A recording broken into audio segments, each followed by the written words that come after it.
topic of today's event is challenging. We are getting closer to ending HIV/AIDS as a public health threat. And the PEPFAR program has really been a bipartisan priority for the entire life. It was born from a bipartisan consensus, and it's been that way since its start. And the U.S. and its partners have been essential in the response, making an enormous amount of progress, providing life-saving antiretrovirals for almost 7 million people, providing care and support for 17 million people, including 5 million orphans and vulnerable children. But we also have to recognize that our current approach to financing the fight against HIV/AIDS has not created clear support or incentives to reduce the fiscal burden of the epidemic or to encourage partners to take on more direct responsibility for financing an effective AIDS response. What do I mean? First, fiscal sustainability, as Ambassador Birx points out, and we'll probably talk about very soon, requires epidemic control.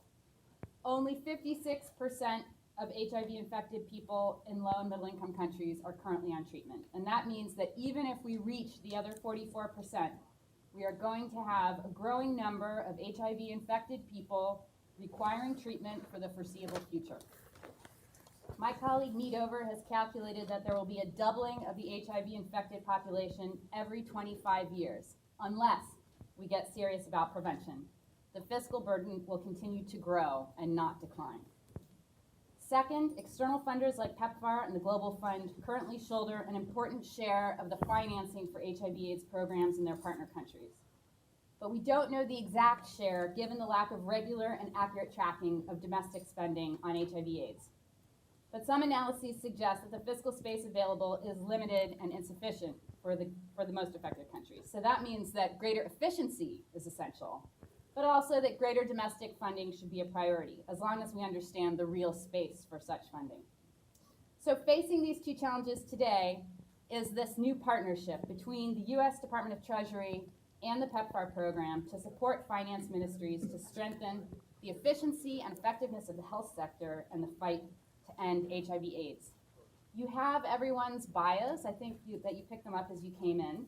But we'll start with Ambassador Birx, who is heading the PEPFAR program. We'll follow with Assistant Secretary Raman Tului from the U.S. Treasury to speak about the program. And we'll end with James Kasenga, who's the Economic Counselor at the Embassy of Zambia. So thanks very much. Welcome, Ambassador Birx. Great. Thank you, Amanda. And we have lots of great people, so I'll be quick. Let me see if the slides are missing. They're coming. They're coming. Okay, great. So the first slide. Well, okay. Now, see, I flipped too many times. I know you probably can't see these, but I think what we're going to be talking about today, and I think it's really important, and the way we modeled our program, is very much around accountability, transparency, and impact. Because when we talk about the fiscal space and we talk about negotiations with ministries of finance, it's that level of transparency and a very clarity about where those dollars are going and the impact you expect that is really extraordinarily important. And because it was getting more and more difficult to constantly translate our data, I think many of you know we put all of our data up online, and it's age and sex disaggregated. So any district health manager, any minister of finance can quickly utilize the tools to see where the program is and the impact that it has had. And that is a partnership between the government, communities, and PEPFAR. And so we really felt like we needed to model what behaviors we thought all ministries should have in showing really your work. So really around transparency, accountability, and impact. And this World AIDS Day, we'll be announcing the 3 first impact surveys that have been in the field this past year, and that's in Zambia, Zimbabwe, and Malawi. And I think you'll find those results very exciting. We've known from number of years from UNAIDS data, we've had a tremendous impact on pediatric infections. And you know from their most recent report, pediatric new infections are down by 70% just over the last decade. But we also realized we didn't have the same impact on adult new infections. And we've really been exploring about what is that issue. And I think for ministers of finance, when we were talking about the Minister of Finance with Malawi with our colleagues from the Department of Treasury about a year and a half ago, in their mind, what they believe the HIV/AIDS epidemic was their family members and their employees dying from HIV/AIDS. So once people weren't dying anymore, there was no real visibility to the epidemic. Also, we weren't really clear about our numbers. So you see in 2000, you had 80,000 new infections in Kenya. You have 80,000 new infections last year. But the makeup of those 80,000 new infections has dramatically shifted from being 50-50 pediatric and adults to 90% adults. So obviously the programming that you need to expand and invest on and ensure, as well as sustaining the PMDCT program, becomes really critical. We also spent a lot of time working with governments to look where the resources were. And there's this real issue between equal versus equity. And so we worked really hard to create equity. And equity means that those who are in need of services receive the services. And that's not equal because diseases are not equally represented. Every health center doesn't have the same makeup of the same diseases. But if you send them the same essential medicines, in some clinics, those pills will sit. And in other clinics, you won't have enough. So you can see in Kenya, there's a geographic area in the Rwanda province that has had expanding epidemics while all the other ones have been increasing. Now, thanks to the World Bank and their accessibility of their data, we've been really looking at the demographics of sub-Saharan Africa. And you can see just in the decades since the HIV epidemic started, between 1990 and now 2020, there are exactly twice as many 15 to 24-year-olds. Twice as many. So that becomes a real issue when you have this new data out of South Africa. And I just call your attention to that first set of bars where the number of infections in young women in the 15 to 24-year-old age range are particularly high. And there are data now that shows that it's 24-year-old men and 17-year-old young girls.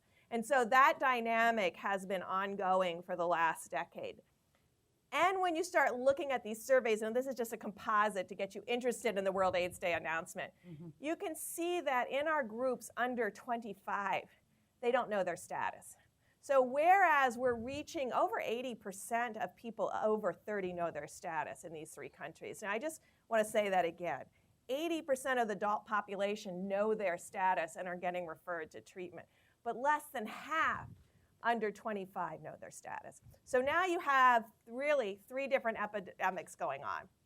You have the pediatric epidemic, which we believe is under control and continues to be decreasing. You have the over 30 epidemic, where you're approaching almost what we would call herd immunity of vaccination when you have a significant part of that population virally suppressed. And then you have the 15 to 24-year-olds.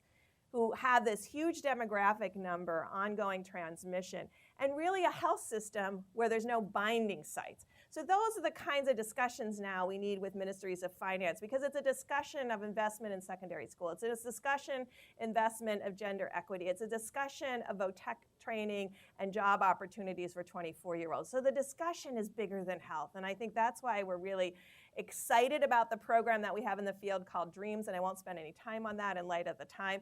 And just conclude by saying we believe that there's amazing short-term opportunities with this new direction we have of the dialogue with Department of Treasury. Because when health people talk to Department of Treasury, we don't always get all the words correct. And we know then that we bring in the heavy hitters who understand the words and understand how to make the business case.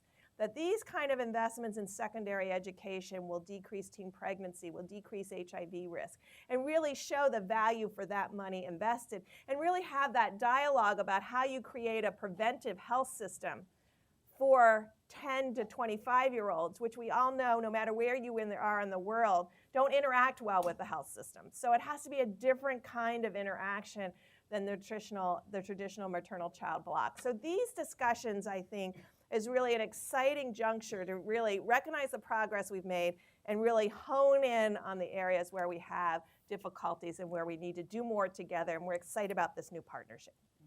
Thank you.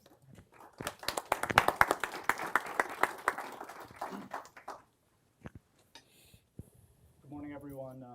Thank you for attending today's discussion. I'd especially like to thank Amanda Glassman and the Center for Global Development for hosting this forum on this very important topic.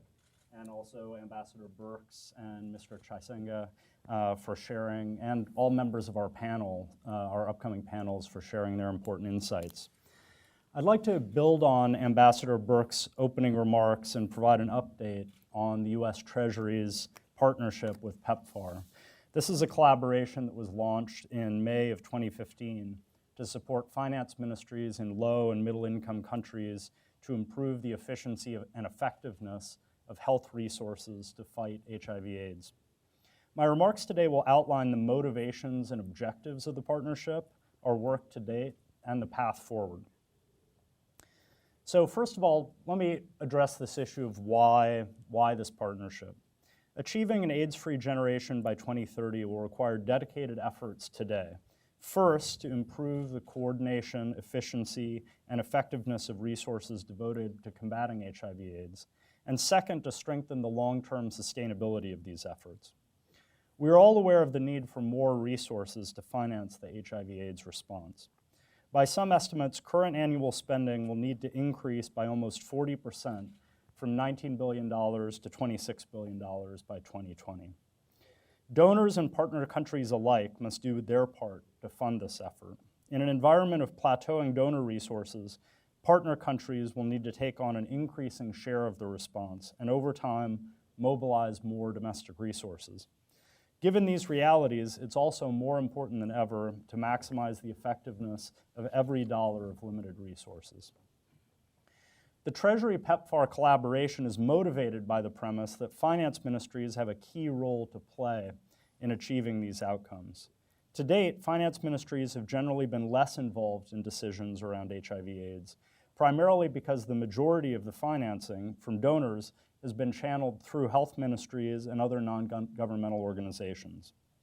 Given their different expertise areas, finance ministries and health ministries often do not speak the same language of policymaking, which can inhibit effective collaboration. Given the current financing environment for HIV/AIDS efforts and the key role finance ministries play in managing financial resources, it is urgent that these institutions coordinate more closely with their health counterparts. In doing so, they will be better positioned to promote efficiencies that maximize value for money in the HIV/AIDS response. Central to these efforts will be to overcome challenges around how public financial management systems ensure that HIV/AIDS resources, including from donors, are properly tracked and integrated into the regular institutional process of governments.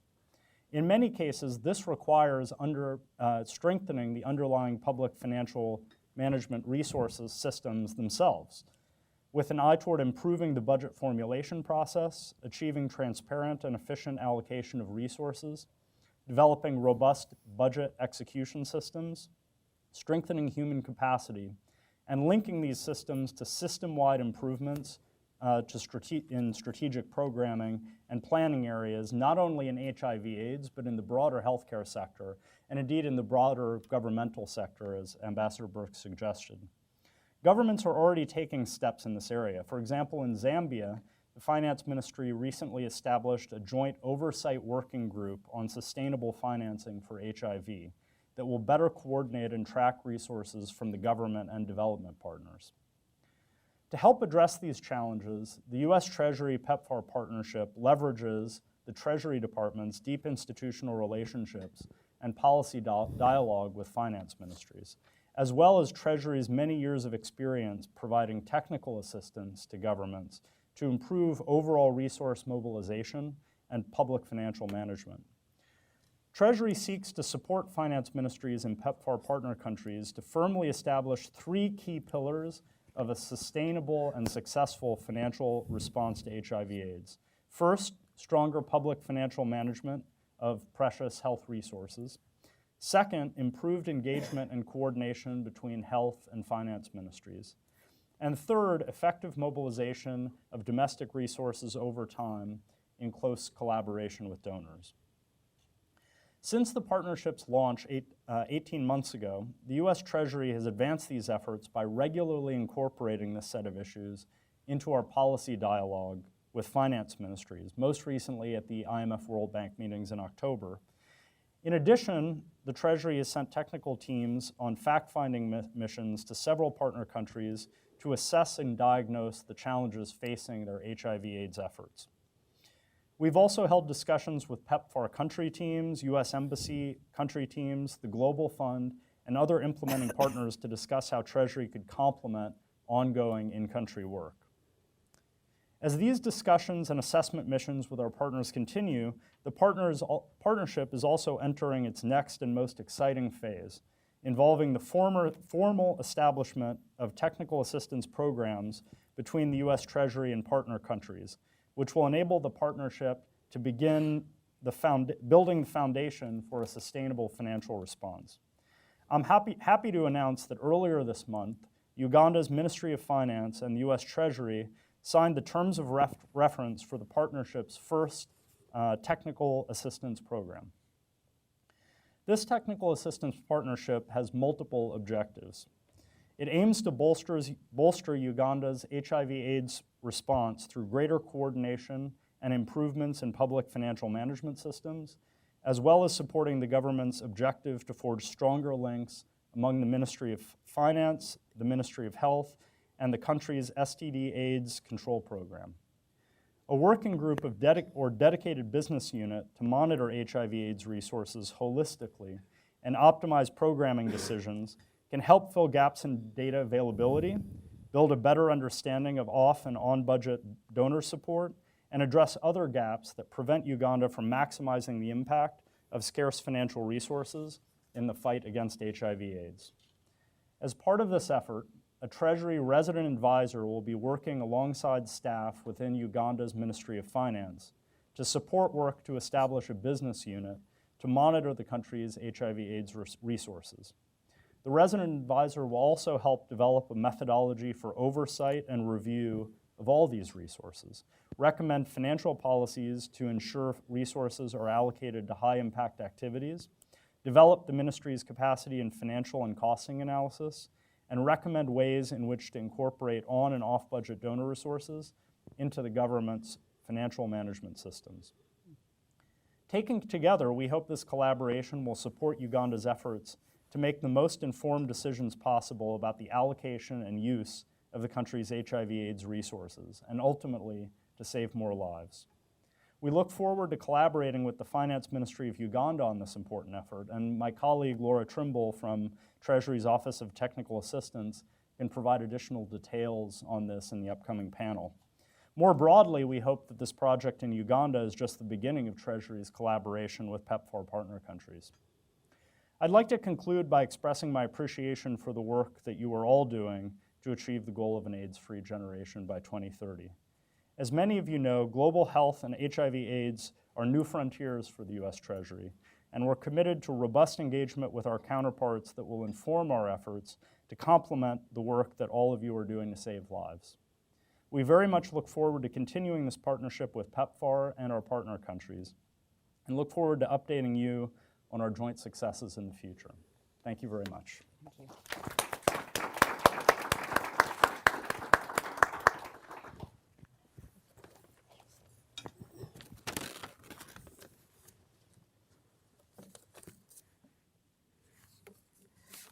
Good morning, participants. I would like to thank the Center for Global Development and the U.S. Treasury for inviting me to come and share with you a few notes from our Ministry of Finance, what the ministry is doing in order to receive the technical assistance from the U.S. Treasury on the management of HIV/AIDS funds. I think the ministry put down the following notes, that one key prerequisite to sustainable economic development is a health human capital stack that is efficient and productive. The Ministry of Finance, therefore, while relentlessly championing issues related to economic growth and financial stability, fully appreciates the need for health labor force as a factor of production.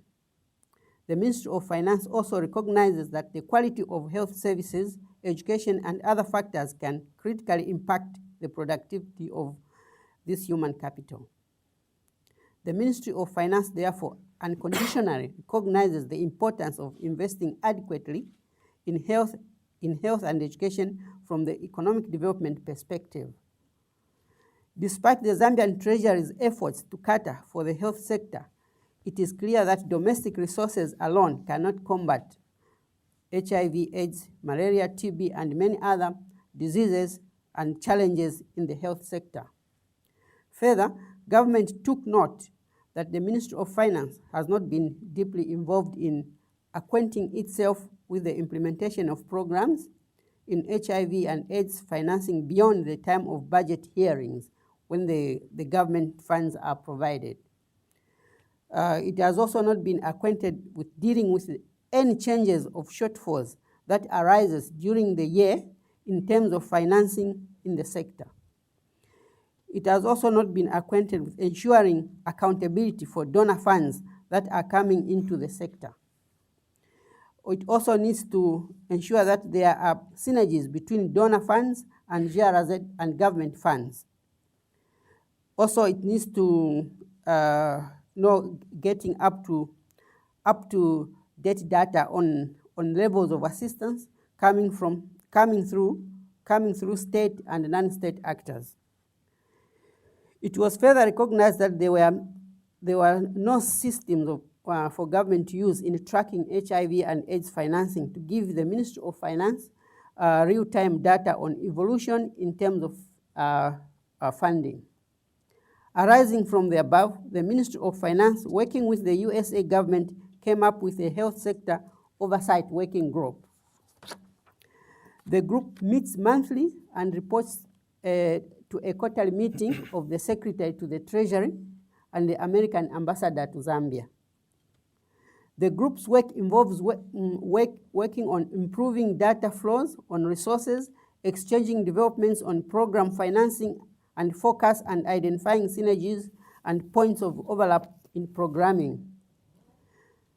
To support this work and improve Ministry of Finance involvement, the USA government has proposed technical assistance through a resident advisor. So this resident advisor will support the oversight working group on sustainable financing in financial analysis to ensure efficient use of resources. The resident advisor will recommend financial policies to ensure allocation of resources to high-impact activities. He will also provide capacity development on financial analysis, costing, and funding methodologies. He will also support and enhance ongoing PFM reforms, accurately capture, track, and report on HIV and AIDS resources and expenditures. He will develop and implement strategies to capture expenditures at all levels of government in a timely manner. He will design and implement improved financial reports. He will recommend a methodology to incorporate donor and off-budget resource into country systems and books of account. He will provide advice on funding options and support development of national health financing strategy.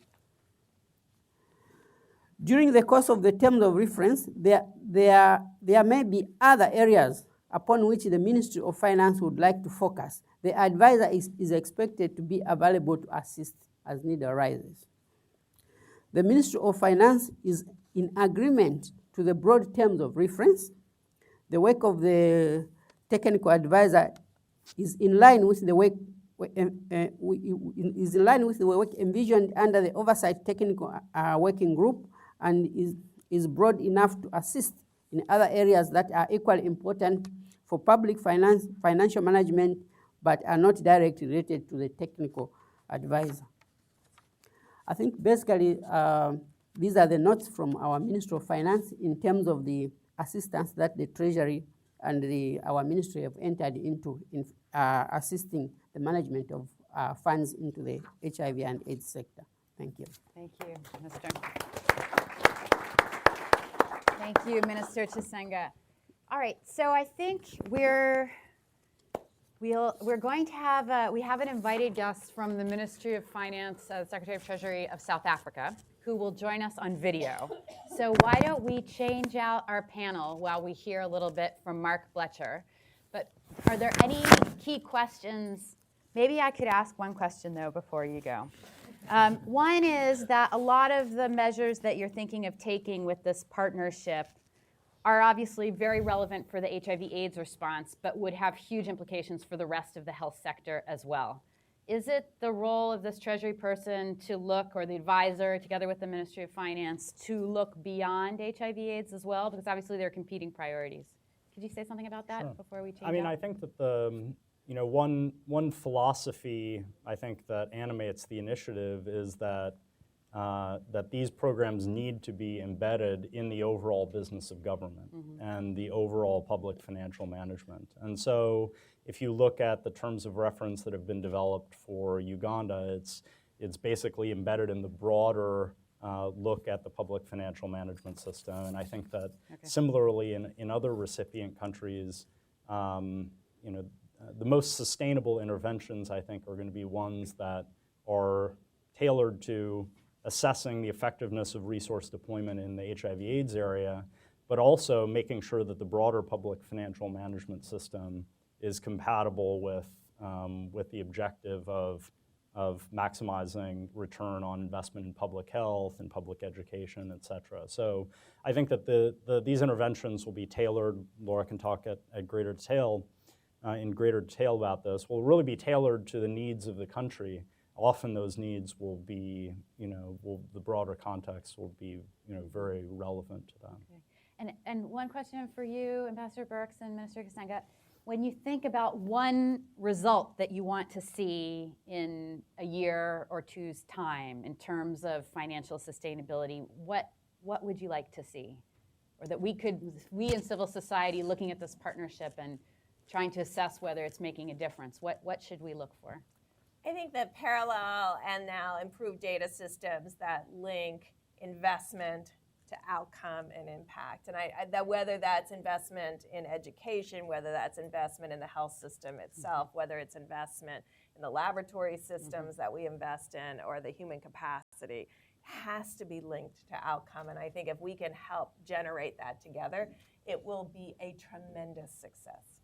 Excellent. Okay, so we'll look out. Do you want to add any?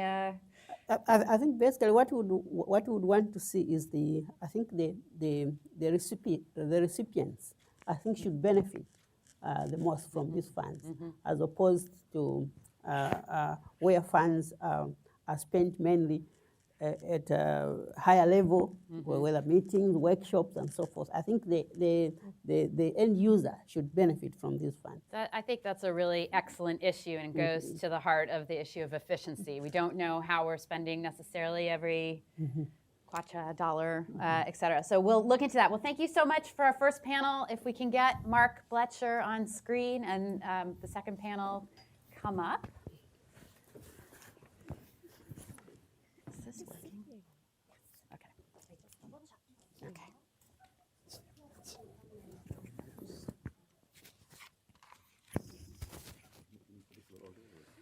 I think it works, yeah. I'll see.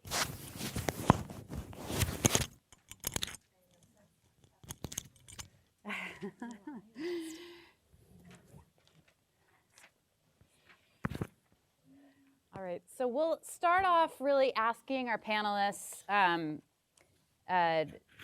to respond a little bit to what they've heard on the panel based on their work. And maybe we will start with Mike Ruffner at the end, who is with Treasury. You don't have a, you'll have to mime your response or speak. Well, then maybe we won't start with Mike. Let's start with you, Laura Trimble from the Department of Treasury. You're not mic'd either, okay? We'll start with you, David, because you are mic'd. Sorry. Do you want me to hold your stuff? Okay, so why don't we start with you? You're working at the World Bank, leading the HIV/AIDS efforts, looking at financing and efficiency issues. When you hear about this partnership, do you have any thoughts or responses? What's the role of the World Bank? Oh, we have Mark now. Sorry. Yeah, maybe, sorry, let's go to Mark first. Apologies for, okay, because I see you. Mark, can you hear me? Yes, can you hear me, Amanda? Yes, perfect. So why, do you want to say a few words about this partnership between Treasury and PEPFAR and how the government of South Africa is thinking about these issues? Okay, thank you very much. Good morning, Ambassador Burks, Assistant Secretary Tolui, distinguished guests, colleagues, Mark Fletcher from the South African National Treasury. Firstly, may I commend and express support for the new partnership between Treasury and PEPFAR, also to engage more with finance ministries. In our experience, domestic and funding and sustainability is central to the HIV financing response. And given that the responses to this epidemic are fairly costly, these must feature prominently in annual budget negotiations between the health sector and other sectors in the finance ministry. Certainly in South Africa, the partnership between these two ministries has been fairly critical in ensuring annual budget additions to allow for rollout of treatment and prevention interventions.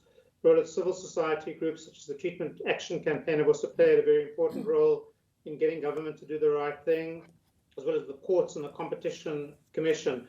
Ministries of Finance are obviously also very important in the context of long-term financial agreements which contain sustainability conditions. As our own programs in South Africa progressively look at integration, both of services, but also of financing, and increasingly we look at sustainability and co-financing, it's becoming increasingly clear that it's difficult to look at HIV funding outside the context of overall domestic financing for healthcare. So that a country that's only raising 10 to 15% of GDP of national revenue, then building the national taxation system may be a critical intervention. If countries are only spending 6% of their domestic budget on healthcare, as many countries in Africa are, then work needs to be done to support better domestic prioritization of budgeting. While some countries such as Malawi, after the global recession, have very low GDPs and genuinely need external resources, there are many countries that are not putting in the necessary domestic resources to health and indeed to many other social services, and need the right mix of cajoling, convincing, pressure, and incentives to do the right thing.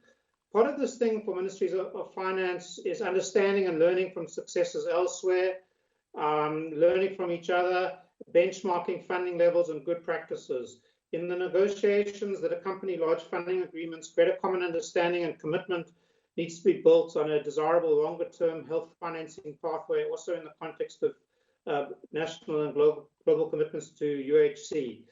Various initiatives are being tried in different countries. I'll just cite a few of them. Support for national health accounts, support for the development of national health financing strategies, such as national health insurance in South Africa, linked to UHC, incentive-based funding, for example, providing additional funds for countries that are making greater domestic effort or achieving better outcomes, specific counterpart funding agreements. I do think in South Africa, the formal PFIP with the South African government has been useful, and a greater focus in high-level country negotiations on the overall trajectory of domestic health financing. I think let me stop there for the moment. Thank you. Thanks very much, Mark. Okay, let's turn to our panel, this time really with Mike. Tell us a little bit about the partnership, what it seeks to accomplish, how it will work. Yeah. So first of all, I think we need to situate this into our wider sustainability effort. We really do have a comprehensive view about how we are going to achieve epidemic control and then maintain it over time. And so this new Treasury partnership, which we're very excited about, is really part of that wider effort. It's not that we didn't have contact with the finance ministry before, but this is just an opportunity for us to really routinize that and give structure to that engagement with the finance ministries, again, as part of this drive for sustainability. We often hear in the development world that you need to talk to the finance ministry about that. And this new arrangement allows us to do that. I'm reminded of a conversation I was part of very early on. This gets back to what Ambassador Birx was saying about sometimes we don't talk the same language, but we very quickly got to the commodity problem in this particular country. But of course, the health side was talking about the ARV commodities, and the finance ministry side was talking about the copper prices and the gas and the oil prices and those commodities. And so just bringing those together is something that by partnering with Treasury, we can use that unique peer-to-peer relationship that they have, and we can leverage the goodwill of their technical assistance program to get us talking about on the same thing. And so we know from a long-term sustainability standpoint, we need finance ministries. The Gavi transitions, the vaccine transitions, have pointed to weaknesses in financial systems as one of the reasons that the transitions failed. But we also need them for short-term reasons as well, as we have to drive for efficiency. And so that's why we look forward really to the new partnership. Okay, great. Laura, do you want to comment a little bit on OTAs, the Office of Technical Assistance? What is it? What role are you playing in this effort? Okay, the Office of Technical Assistance has been around for about 25 years, and we are focused on working with countries that are interested in reforming their systems. What we do is we are invited by the countries to come we try and be demand-driven rather than supply-driven. So when we're invited, we put together an assessment team and go out and assess the needs of the country, and together with the country develop terms of reference that focuses on their needs and how we mutually agree to address those needs.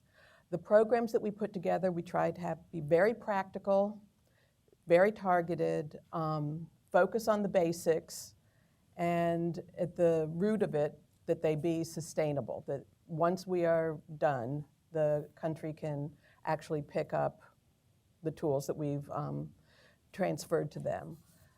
Our advisors, we select them from skilled practitioners.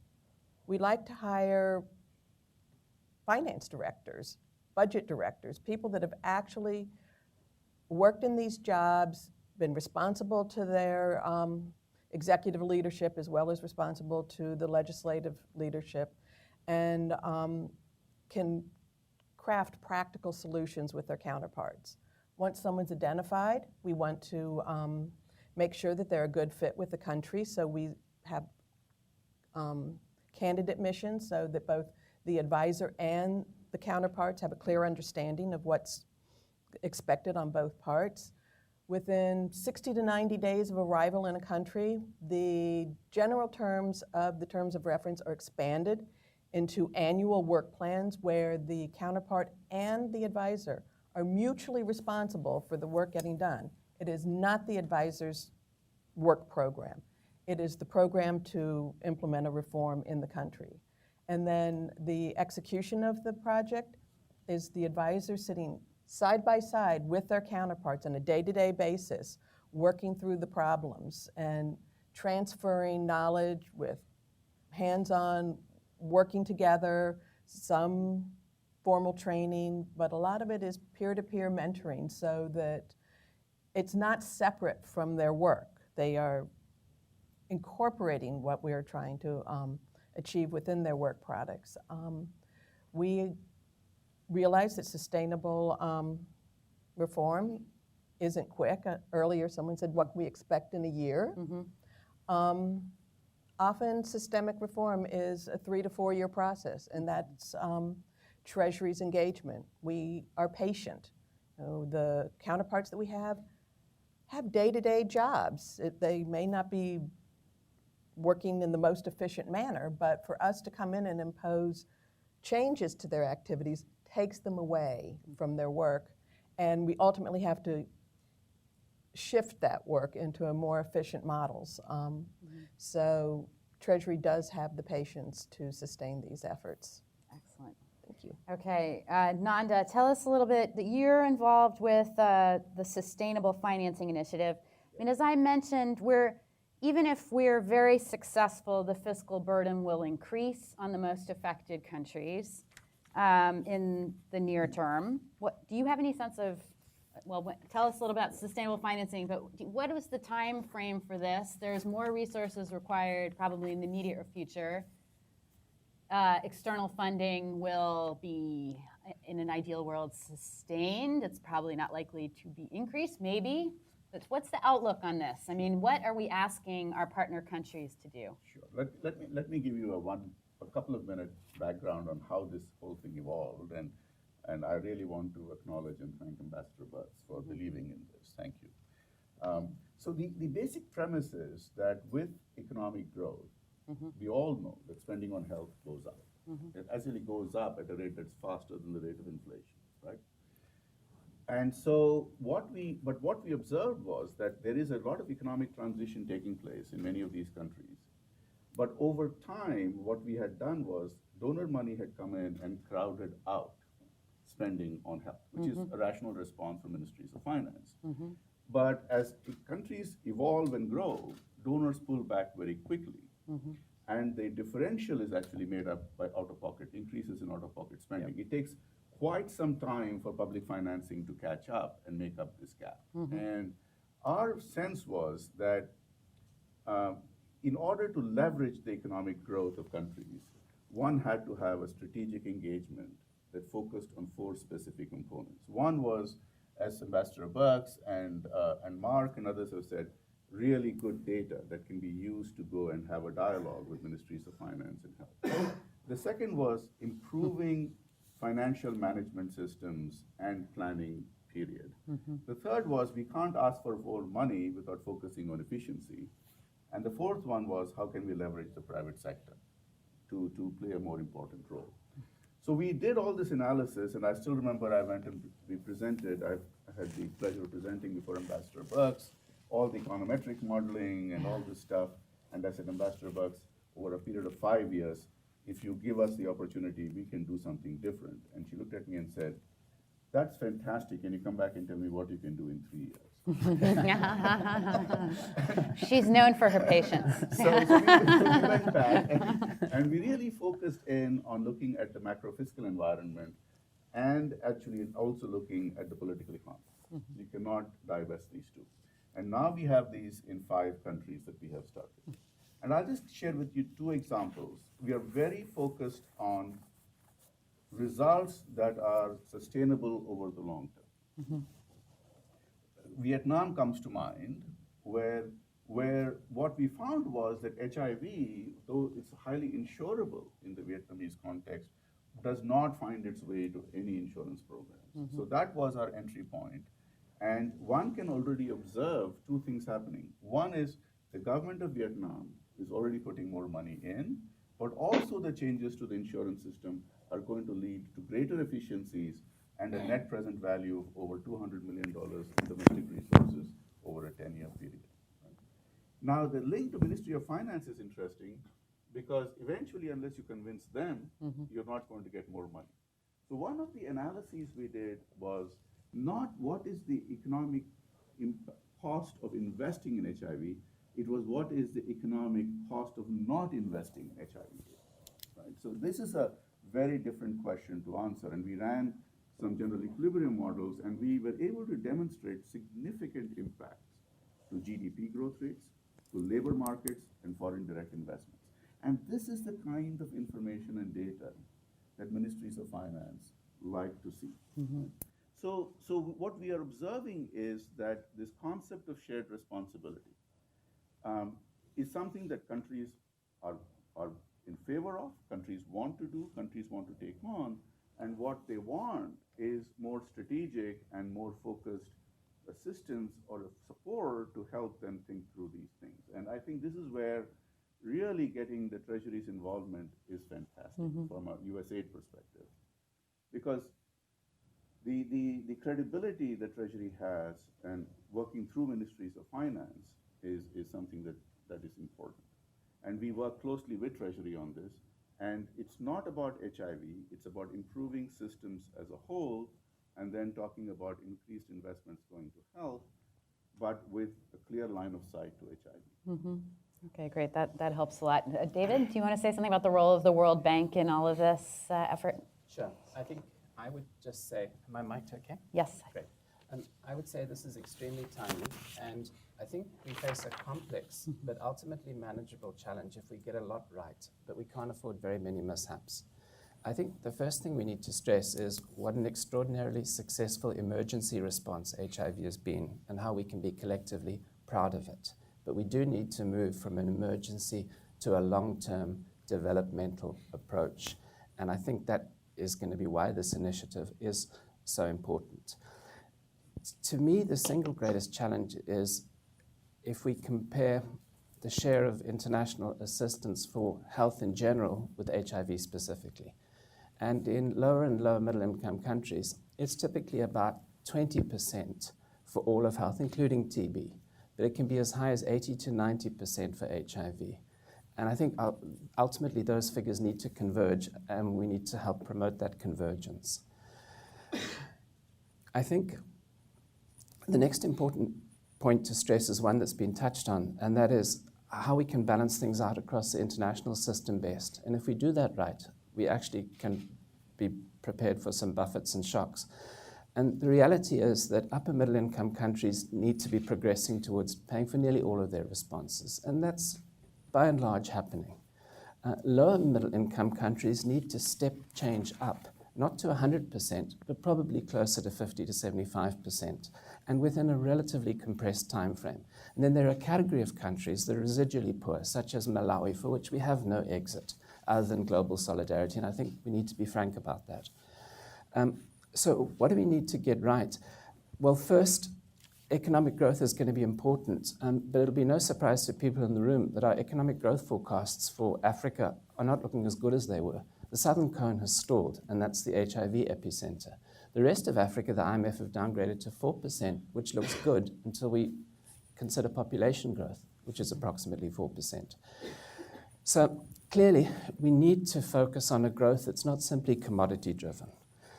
The second point we really need to do is focus on improved revenue efficiency. And the opportunity we have in Africa is Africa as a region collects less and spends more collecting it than any other region. So this is why the Treasury Initiative can really help. But beyond that, we've also got to ensure that a greater share of resources are allocated to health. And it might be rational in the short term to pull out of health, but it's very hard to reallocate an entire budget if international funding stalls. So we've got to make the argument for African countries spending at least global norms and ideally above global norms on health. And I think to do that, our advocacy has to change, because our sense at the World Bank is that finance ministries are inoculated against single-issue arguments. It's really hard to find a good argument for focusing on one disease or teaching algebra as opposed to trigonometry. It's not the kind of question that Ministry of Finances are going to prioritize. We've got to put it in the context of overall health spending. But beyond that, our sense, and I think Mark's presence here attests to that, is that finance ministries tend to think in terms of the social sectors, which include health, education, and social welfare. And so we've got to put it in an even broader context. And then I do think we have to face the issues that have been touched on, and that is that outside health, health isn't considered an efficient ministry in terms of budget execution, delivery, results. And so the efficiency argument becomes central. So I would really close by saying that I think this initiative is a really important opportunity to move from an emergency to a sustained long-term response. We can get this right, but it's complex and we can't afford a lot of mishaps. Thanks. Okay, thank you, David. So let's see, where are we on timing? So we have about half an hour. Maybe I'll go to do one round up here with you, and then we'll go to the audience, so prepare your questions. So, given that we are at the cusp of a new administration and the uncertainties that involves, I wonder if you could reflect on scenarios for PEPFAR going further, what you would hope the Global Fund would be doing differently going forward as the result of any uncertainty that we have. Any thoughts about that? Maybe I'll start, Mike, with you. So, I think from our standpoint, we're really in the midst of what David is talking about, is moving from that emergency to a sustained response. And I think that there's just broad agreement that these are the things that we should be doing. So the work that we're doing here with the Treasury Department is part of anybody's package of what we need to do to make that pivot. And indeed, this is just part and parcel of a larger sustainability plan that we have. We talk about financial and programmatic sustainability for emphasis, but they're really part of the same thing that we're doing. We've created a sustainability framework. We now chart progress against that with our sustainability index and the dashboard that's created. We've taken a further step to look at how we can take what's now is really a plateaued international dollars further. And so we're very much looking at efficiency of spending going forward, and hoping that finance ministries can be a good partner in that effort. I think too that you touched on the Global Fund. It too has flattened out. So the efficiency drive, particularly over the short term, as we develop these longer term health financing schemes, is really the key to making that going and locating that within the context of the finance ministry is key. But it is also, as David said, that's just a piece of it. Getting us to look at the totality of the response, whether it's in education, whether it's in the labor market, we have to pull all of those pieces together, and working with the health ministries themselves to show that they are good recipients, they are a useful place to invest in over time.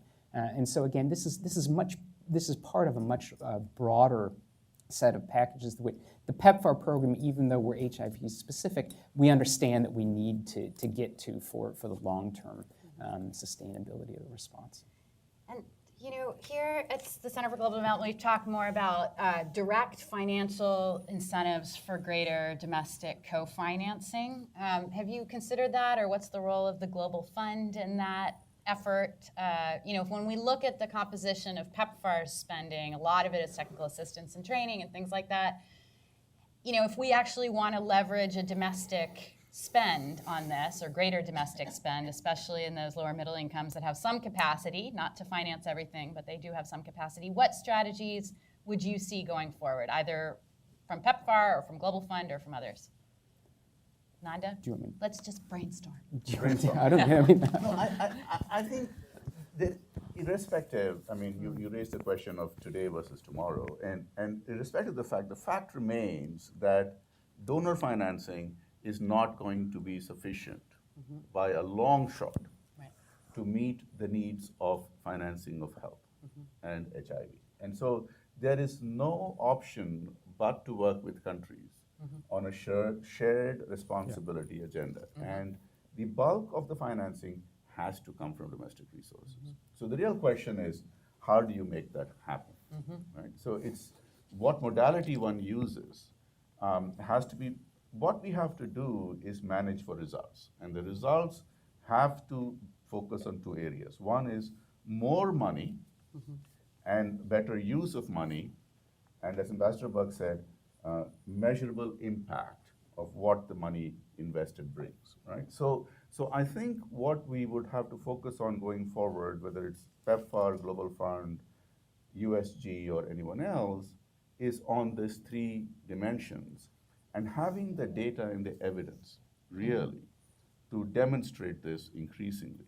I think unless we can demonstrate the value proposition, arguing for more money by itself is not going to get us very far. And I agree that there are significant efficiency gains that can be achieved.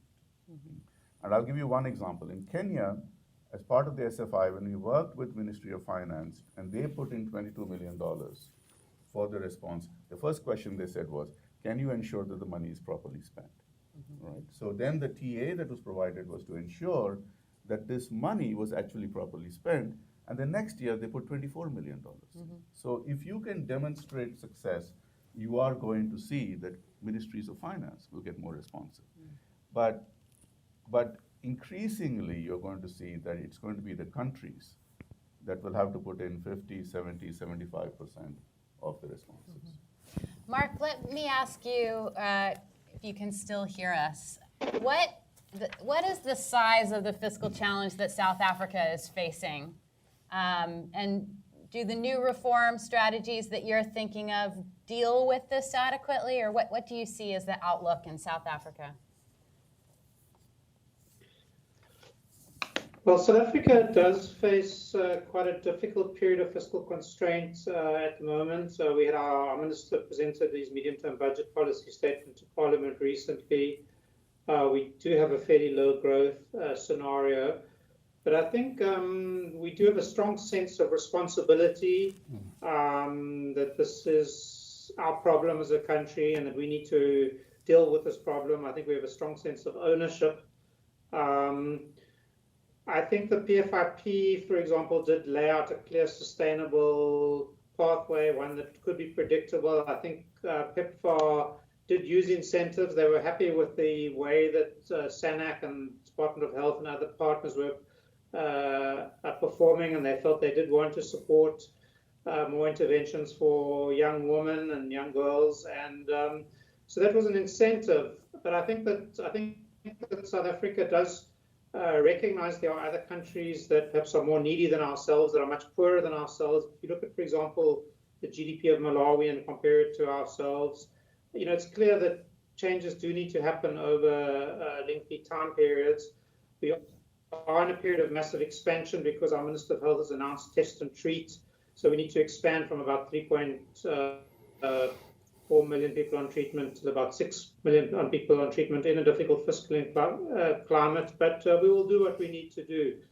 So I think we will, we'll do our best within a difficult climate with the valued help of our partners. So doubling the number of people on ARV in a situation of severe fiscal constraints. I mean, I think maybe we're being too polite, but this is an extraordinary fiscal ask from partner governments, so we'll look forward to following that. It's a very major challenge, I think, to think about what has to be. If you don't have any, you'll have some growth in your health budget, maybe not, and then you'll have to reallocate from other uses. Is that the kind of thing that you would do, or you're thinking efficiency on its own would get the job done, Mark? Well, a combination of things. In the last budget, we had to raise 25 billion additional revenue through increasing taxation. We had to make 25 billion of expenditure cuts in various sectors to achieve reprioritization. Interestingly, a lot of that reprioritization was towards the higher education sector. We have a very active fees must fall movement in South Africa at the moment to increase access to tertiary education, which is obviously of great relevance to this age group. We have a lot of young people coming through in this demographic bulge who want to be able to enter into tertiary education and currently can't afford it. So a combination of different strategies, but we need to try and get all of these to fit together. And I think we do have a fair amount of reassurance from our partners that they will try and support us to the extent that they can. But even if they are not able to, we will continue to do what we think needs to be done. Excellent. So, Laura, do you want to comment a little bit about what you're seeing as you partner with Ministries of Finance and Treasury and your partner countries? Sure. I think that, there's a lot of talk about efficiency, but how does that really manifest itself? And there's also talk about putting more resources to health and other areas. Part of the problem in these countries is they can't execute the budgets they have. I guess the Global Fund recently in Uganda reported that Uganda could only execute 46% of the available grant. So I think that's underappreciated, that the systems within these countries are very fragile and unable to cope with large flows of funds. So, so the basic underpinnings need to be supported. And, so one level of efficiency is the ability to execute their budgets thus putting more resources into the effort. If budgets are more timely in their execution, inventories of drugs don't expire. They're actually processed through the system. Vendors are paid in a timely fashion. The premium that vendors put on costs of items because they know they won't get paid in a timely fashion is a very high tax to the government. So if they can start moving the money through, paying their vendors within an appropriate level of time, then they can get the competition. The vendors that want to participate go for a high premium on their costs. With the under execution, you have high levels of idle funds in accounts. They are just sitting there because they can't get through the system. But those are some of the underlying issues that I don't think that it's fully appreciated. And honestly, some of the risks are getting the right people that can take on the reforms and sustain them without a turnover of staff, and also the adequacy of information management systems. There are lots of information management systems. There are huge information management demands, and do they have the underpinning systems to generate the data, to collect and generate and analyze the data? So there's a lot going on that, the term efficiency kind of masks what the details are beneath it. Yeah, just get the basics right in terms of spending and executing budget, absolutely. So David, last question to you. What do you see as the World Bank's role in partnering with PEPFAR and Treasury in this effort? I think this is obviously really closely related to everything the bank does, whether we're talking about trying to help economies grow better and more broadly, be more efficient about revenue collection, allocate a greater share to health, spend that health share more wisely. The overlaps are immense. I'll just touch on one other final dimension. That is, I think, has been great analysis so far, but I draw attention to a paper that a colleague of mine, Mtuli Ngube, formerly FDB and now Oxford Botanic School, points out, and that is that the game theory lens is pretty helpful to look at this, because the US is in a unique position, responsible for about 2/3 of global HIV financing. South Africa is actually the second largest contributor. The other donors really have the early mover opportunity not to increase their involvement and actually to progressively focus it on the global fund and scale it out. And we're seeing that. They've not been able to match the extent that the US has been willing to put on the global fund replenishment for 2 consecutive rounds. And then many recipient countries have a really clear interest in not paying more, as long as it can be internationally financed. So I think understanding this lens better is important. And in relation to your question, I think the one thing the bank does pretty well is offer predictability to countries about their IDA, blend, IBRD eligibility. And I think if we could communicate greater predictability about what countries need to do and over what period, and if we could hold to it, we would be closer to what we need to achieve together. Hallelujah. Okay, let's go to the audience. Please say who you are, Maureen, and then ask your question. We'll take 3 questions, and then we'll come back. Go ahead. I'm Maureen Lewis from Assessment, and it's a really great panel. It's been multidimensional, which I think I really appreciate. I've got a few things to say. First, we're working with the Global Fund precisely on looking at precisely at this issue, looking at how transition can be done smoothly. We're starting with lower countries in Latin America, which have lower incidence, although sometimes the prevalence is quite high. And one of the things that we've done is we've looked at the range of ways that transition has been thought about. Is that we're a little concerned about the idea that you can go to the Ministries of Finance and say, we need a line item. I think that was mentioned, and I think that doesn't go well in many countries. But I think what we have done is harness some of the things that Mark was talking about and Nanda was talking about financing in general, talking about delivery. And this question of efficiency keeps coming up as something that really need to do, but it's a very difficult piece of all of this.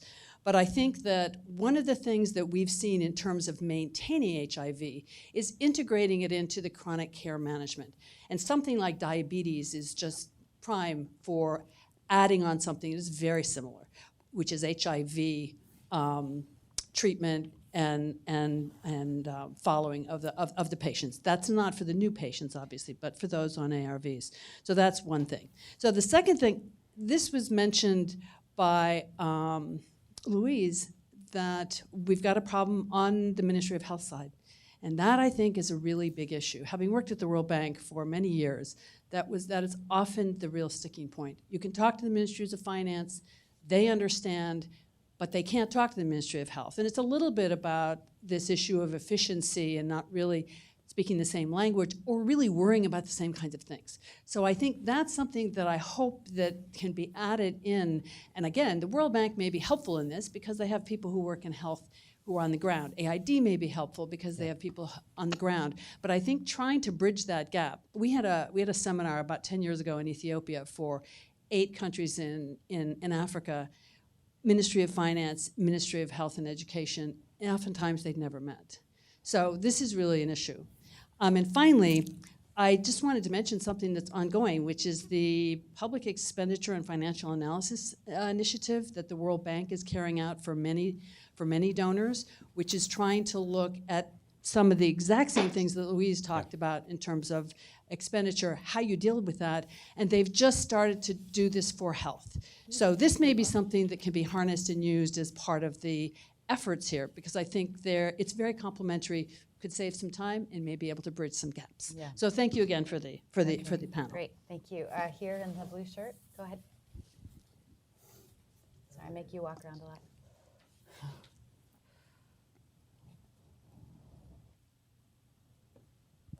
Thank you. And thank you to all the panelists. My name is Jess Wilhelm from the Johns Hopkins Bloomberg School of Public Health. We're conducting an evaluation of the PEPFAR geographic pivot in Uganda right now.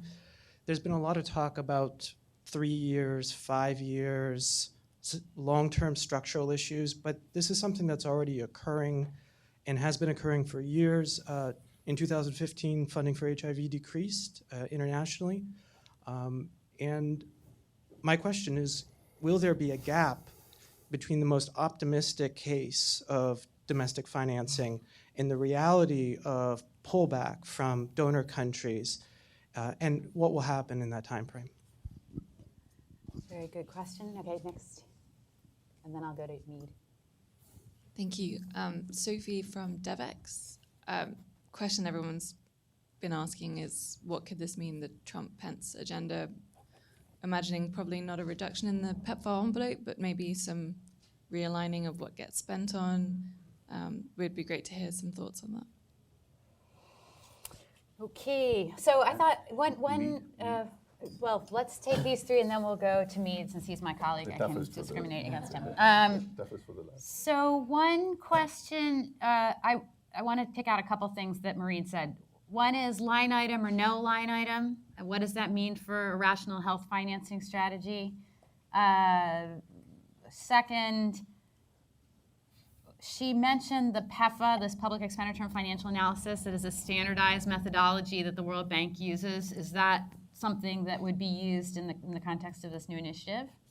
I think our colleague from Hopkins asks a very, very important question. What happens if our optimistic assumptions about resource allocation don't come through in the context of flat aid? And then Sophie, what next? Maybe I'll answer that. I don't know. But let's, Nanda, do you want to say something about line items? And, I'll take the second question. Okay. I think, as I mentioned, our analysis showed that we looked at countries from 1995 to 2013. Right? We looked at countries which started as low income, remained low income, that started as low income, and transitioned to low middle income. And it is really interesting. Data is powerful. In 1995, there were only 3 countries in sub-Saharan Africa where donor spending on health exceeded government spending on health. Mm-hmm. By 2013, we had at least 11, if not 13 countries where donor spending on health exceeded public spending on health. In 1995, donor spending constituted 13% of total health spending for these countries. In 2013, it constituted 39%. Okay? Now, the other important data point is that when countries transitioned, donor spending on health accounted for only 9%, when they transitioned to low middle income.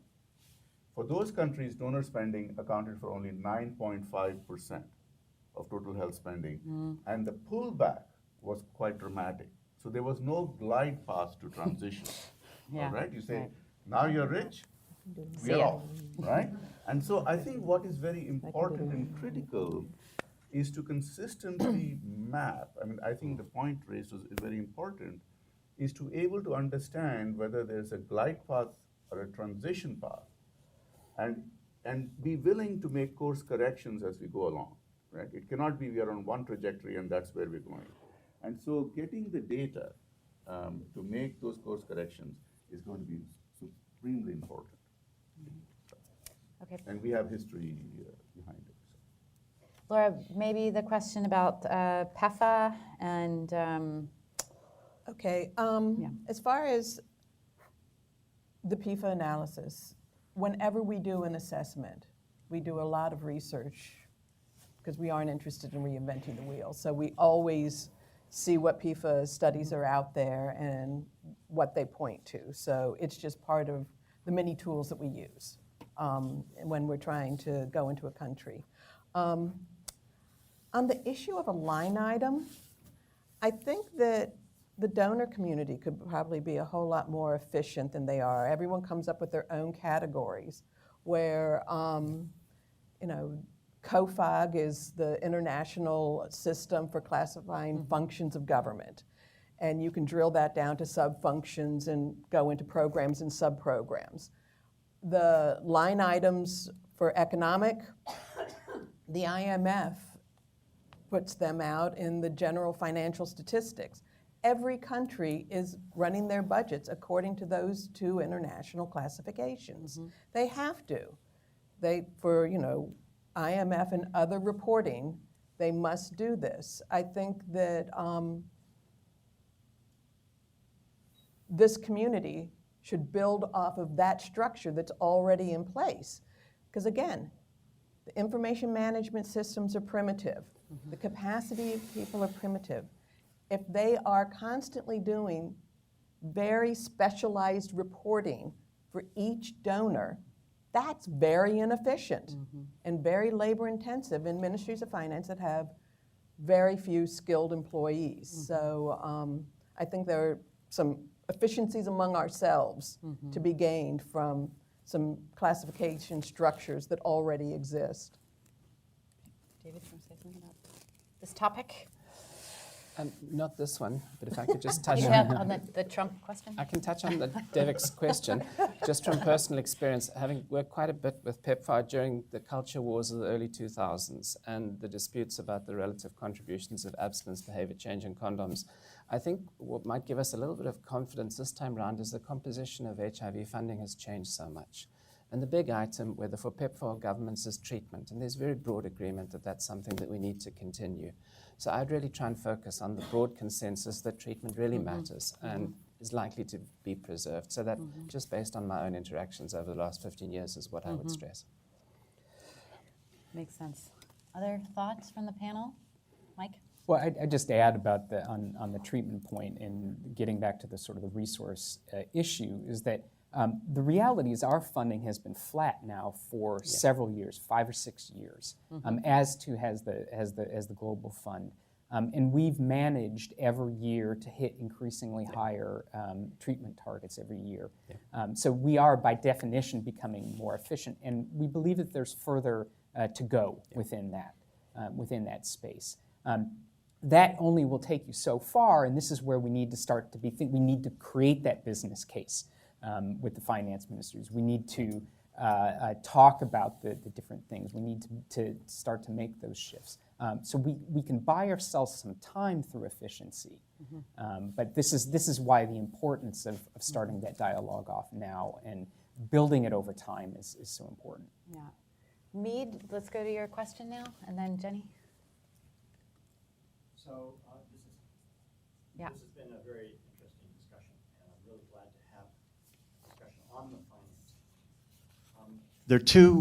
There's an important word that often comes up in discussions between donors and ministries of finance, which I haven't heard mentioned, and that's the word effort. The question is whether the poor countries in Africa are exerting the tax effort that they should be. And many countries, I'm wondering whether Mark would want to weigh in on behalf of South Africa, but many countries are judged by international experts to not be exerting that effort. And I'm going to use the word effort also in the HIV sense. I would argue that many countries in the world, partly because of the generous donor financing, have not exerted the effort that they should on HIV prevention. And I think what I'd like to hear from the panel, if you can offer some suggestions, is what incentives are built into these new cooperative agreements that might enhance tax effort on the one hand and HIV prevention effort on the other? Okay, thanks, Mead. Jenny?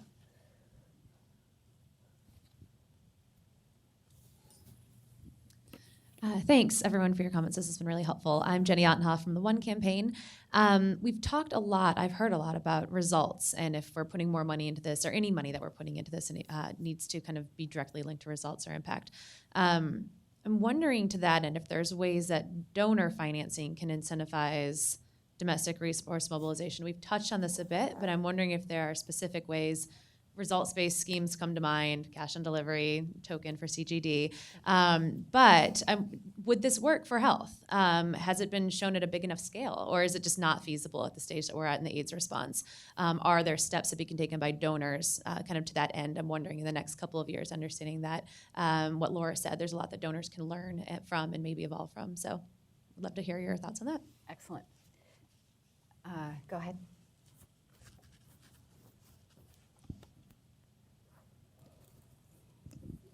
Hi, Anna Herg from 3IE, International Initiative for Impact Evaluation. So sort of in line with Jenny's comments about results and I think Debbie Burks's comment about needing to see outcomes. There seems to be, from 3IE's sense of the world, a little bit of a hesitancy to spend a lot of money on impact evaluations, on research to identify what is working and what's not working. And if we don't know what's working, are we just throwing a lot of money at programs that we hope are having the effectiveness that we want them to have, that may or may not be the most cost-effective interventions to achieve the goals that we're trying to do? We spend a huge amount of money on this treatment as prevention clinical trial, with the result basically showing that people are not interested in starting antiretroviral therapy earlier than they have been currently in the numbers that we really wanted them to take it up. And so due to a lot of different things like stigma. And so the question is, are we addressing these issues, these ground level issues, in a way that is going to allow greater efficiency? And then how are we going to know whether we are being more efficient? Well, that's a great suite of questions. Maybe we'll start with you, David, and just go across the panel to respond. So something about what are we doing to incentivize both fiscal effort and programmatic effort for prevention?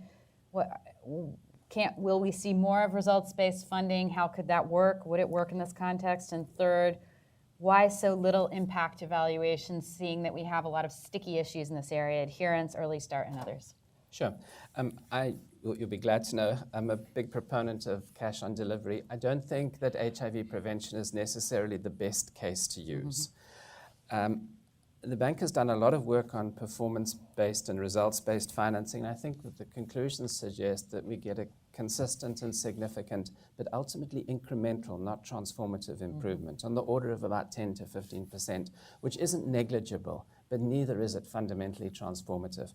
I clearly think we should be doing more on results-based financing in general. I like your point about the extent to which we should invest in different evaluations. And my own view is really clear. We don't have the tools we need to end HIV. We're going to need a vaccine or a cure. And that research should continue. And NIH, $4 billion a year, is overwhelming the largest funder with 90% of the global spend. And I think maintaining that's going to be critical. But I also like the nuance underlying your point, and that is, as I understood it, we need to do much more evaluation on service delivery models and implementation modalities and efficiency in delivery, which we can do more quickly, we can do in more varied contexts, and we can get some important answers. So I kind of think one of the lessons of the big task trials is maybe to do more of your speedboat type delivery studies. But I want to underscore my conviction that we need the fundamental biomedical research in a vaccine if we're ever to end HIV. Thanks. Excellent. Ananda? So I don't want to repeat what you said. I completely agree with what you said. And I think your point is well taken about the need to focus on effort. I mean, if in the absence of effort, I mean, that's why we use the word shared responsibility, but shared responsibility has to come with effort on both sides. And I think that point is extremely well taken, and more so probably in the HIV space than elsewhere. I think point is extremely well taken. My sense is that just as we are talking about moving the HIV resources to geographies most in need, we also have to understand that the HIV phenomenon is not uniformly distributed across all income quintiles. And it's quite interesting to understand that what we might have done inadvertently is killed private markets that can both finance and provide these services for people who are willing to pay, right? So one of the questions I think we have to take on very clearly is, are there segments of the population, which I believe there are, and we know there are, that who are willing to self-finance and self-pay through insurance or out-of-pocket payments, as long as they get good quality care conveniently provided to them in the private or the public sector. I think going forward, I think we also have to start segmenting populations to increase the greatest effect of public financing and donor financing, but also be agnostic about who provides the services and buy from that sector that gives you the best value for your purchasing. So I think that goes back to your question also, that we have to focus on getting results, and therefore by that I mean be agnostic, but also look at populations differently. Should we go to Mark, and then I'll turn to you. Mark? Well, just one perhaps concluding comment is, I think we still have a massive problem with the 6% countries. That's the countries that are only spending 6% of their domestic budget on healthcare services. And sometimes to do this analysis, one has to be quite careful in the way you take out the donor funding, because if you look at the total health spending without taking out the donor funding side of it, you may overestimate the funding. So I think that countries that are persistently not responding to efforts to improve their overall health sector financing, I think should face some consequences. I think there needs to be progressive ratcheting up in the negotiations, the nice approach, the friendly approach, the persuasive approach. But countries that are persistently, funding their health sectors at 6%, I think they should face some consequences from the donor funding community. So maybe challenge countries to spend more in a contingent way. Laura and Mike? I think one thing is, getting countries to budget more, because I've seen this in other programs, and then they don't execute it. So I think that if you're going to have them, make that an incentive, it can't just be, we want to see X% in your budget. We want to see X% executed out of your budget. But the other thing is this domestic resource mobilization, collecting more revenues, it's very difficult. In most countries, the large taxpayers are the big industries, and you're going to get about 80% of your revenue from those industries. To go down to middle-sized industries, let alone small vendors, the level of effort to get that last bit out of the system is very difficult. And I don't think that that's well appreciated. And especially in these countries, that you don't have systems where we're all having payroll withholding from our income, by our employer. So the next couple of levels down become harder and harder and harder through effort and greater staffing and to get that compliance. Mike, final word? Final word. So I'll just sort of pick up on what Laura said. You know, I think the evidence based on a lot of these innovative financing techniques and whatnot is quite thin. And I'm much more interested in, I think it would be innovative if a country actually built its own health program, put it in the budget, funded it, and executed it. That's really what is going to get a lot more bang for the buck, particularly over the medium term. And then over the long term, we need to put our time and effort into things that take out from the annual decision-making process whether we're going to put X amount into health or whatever the case may be, and to be thinking more about health financing schemes that will take the bulk of what we have to do on treatment, and then focus the rest on the disease surveillance, the prevention efforts that really can't be part of an insurance regime. Okay, and Sophie, I think it's very hard to answer your question. Obviously, we're waiting to know who will be appointed into the new administration at the Department of State and elsewhere. Treasury. And so, but on the positive side, I think global health is likely to fare hopefully fairly well, given the bipartisan consensus that exists on this issue and the interest in this area. I think what I've heard from the panel is that this is what would need to happen no matter what, barring an extreme scenario. With a focus on increased sort of the programmatic feasibility, a focus on prevention. There's some disagreement on how we should get that done. I think we all agree that it's inadequate, but how that will happen, there are lots of different options on the table. I think the other thing to look at is how the U.S. channels its money now through contractors and grantees, how that money is spent. What share goes to service delivery, what share goes above service delivery, what share goes to incentives to invest in prevention and treatment. I think what's clear is that we have to show results no matter what on lives saved and reduction in HIV incidence, and obviously work always from the perspective of the countries that are partnering with the U.S. government and other development partners, what makes sense in that context. What are the other demands on their budgets? What can we reasonably expect in a short period of time? But so with that, I thank all of our panelists for coming. I especially want to thank Arjun Vasan from the Treasury Department, who has been instrumental in putting this all together, as well as Rebecca Foreman and Amanda Leverett from the Center for Global Development. And thanks to our panelists and to the bosses, and thanks a lot for you, the audience who's come. Happy Thanksgiving.